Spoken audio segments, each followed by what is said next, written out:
The Art of War by Sun Tzu, translated by Lionel Giles. Part 1. Laying Plans. Sun Tzu said, "The art of war is of vital importance to the state. It is a matter of life and death, a road either to safety or to ruin. Hence it is a subject of inquiry which can on no account be neglected. The art of war, then, is governed by 5 constant factors, to be taken into account in one's deliberations when seeking to determine the conditions obtaining in the field. These are 1. The moral law, 2. Heaven, 3. Earth, 4. The commander, 5. Method and discipline. The moral law causes the people to be in complete accord with their ruler, so that they will follow him regardless of their lives, undismayed by any danger. Heaven signifies night and day, cold and heat, times and seasons. Earth comprises distances, great and small, danger and security, open ground and narrow passes, the chances of life and death. The commander stands for the virtues of wisdom, sincerity, benevolence, courage, and strictness. By method and discipline are to be understood the marshalling of the army in its proper subdivisions, the graduations of rank among the officers, the maintenance of roads by which supplies may reach the army, and the control of military expenditure. These 5 heads should be familiar to every general. He who knows them will be victorious. He who knows them not will fail. Therefore, in your deliberations, when seeking to determine the military conditions, let them be made the basis of a comparison in this wise. 1. Which of the 2 sovereigns is imbued with the moral law? 2. Which of the 2 generals has most ability? 3. With whom lie the advantages derived from heaven and earth? 4. On which side is discipline most rigorously enforced? 5. Which army is stronger? 6. On which side are officers and men more highly trained? 7. In which army is there the greater constancy both in reward and punishment? By means of these 7 considerations I can forecast victory or defeat. The general that hearkens to my counsel and acts upon it will conquer. Let such a one be retained in command. The general that hearkens not to my counsel nor acts upon it will suffer defeat. Let such a one be dismissed. While heeding the profit of my counsel, avail yourself also of any helpful circumstances over and beyond the ordinary rules. According as circumstances are favorable, one should modify one's plans. All warfare is based on deception. Hence, when able to attack, we must seem unable. When using our forces, we must seem inactive. When we are near, we must make the enemy believe we are far away. When far away, we must make him believe we are near. Hold out baits to entice the enemy, feign disorder, and crush him. If he is secure at all points, be prepared for him. If he is in superior strength, evade him. If your opponent is of choleric temper, seek to irritate him. Pretend to be weak, that he may grow arrogant. If he is taking his ease, give him no rest. If his forces are united, separate them. Attack him where he is unprepared. Appear where you are not expected.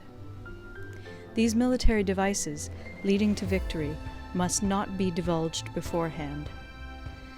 Now the general who wins a battle makes many calculations in his temple ere the battle is fought. The general who loses a battle makes but few calculations beforehand.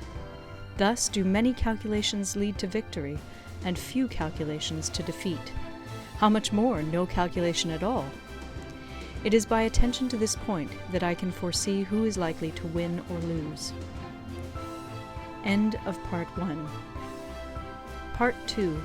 Waging War. Sun Tzu said, "In the operations of war, where there are in the field 1,000 swift chariots, as many heavy chariots, and 100,000 mail-clad soldiers, with provisions enough to carry them 1,000 li, the expenditure at home and at the front, including entertainment of guests, small items such as glue and paint, and sums spent on chariots and armor, will reach the total of 1,000 ounces of silver per day. Such is the cost of raising an army of 100,000 men. When you engage in actual fighting, if victory is long in coming, then men's weapons will grow dull and their ardor will be damped. If you lay siege to a town, you will exhaust your strength. Again, if the campaign is protracted, the resources of the state will not be equal to the strain. Now, when your weapons are dulled, your ardor damped, your strength exhausted, and your treasure spent, other chieftains will spring up to take advantage of your extremity. Then no man, however wise, will be able to avert the consequences that must ensue.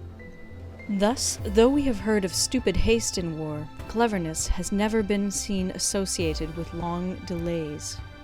There is no instance of a country having benefited from prolonged warfare. It is only one who is thoroughly acquainted with the evils of war that can thoroughly understand the profitable way of carrying it on. The skillful soldier does not raise a second levy.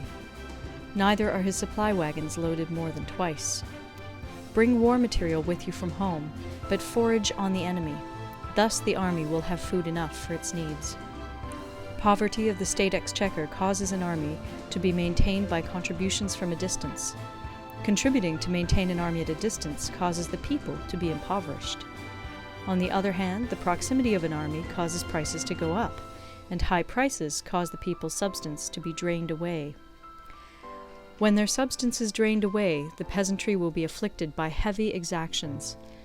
With this loss of substance and exhaustion of strength, the homes of the people will be stripped bare, and 3/10 of their income will be dissipated, while government expenses for broken chariots, worn-out horses, breastplates and helmets, bows and arrows, spears and shields, protective mantles, draft oxen, and heavy wagons will amount to 4/10 of its total revenue.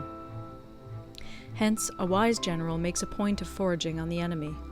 1 cartload of the enemy's provisions is equivalent to 20 of one's own, and likewise a single picul of his provender is equivalent to 20 from one's own store. Now, in order to kill the enemy, our men must be roused to anger. But there may be advantage from defeating the enemy, they must have their rewards. Therefore, in chariot fighting, when 10 or more chariots have been taken, those should be rewarded who took the first. Our own flags should be substituted for those of the enemy, and their chariots mingled and used in conjunction with ours. The captured soldiers should be kindly treated and kept. This is called using the conquered foe to augment one's own strength. In war, then, let your great object be victory, not lengthy campaigns. Thus it may be known that the leader of armies is the arbiter of the people's fate, the man on whom it depends whether the nation shall be in peace or in peril. End of Part 2.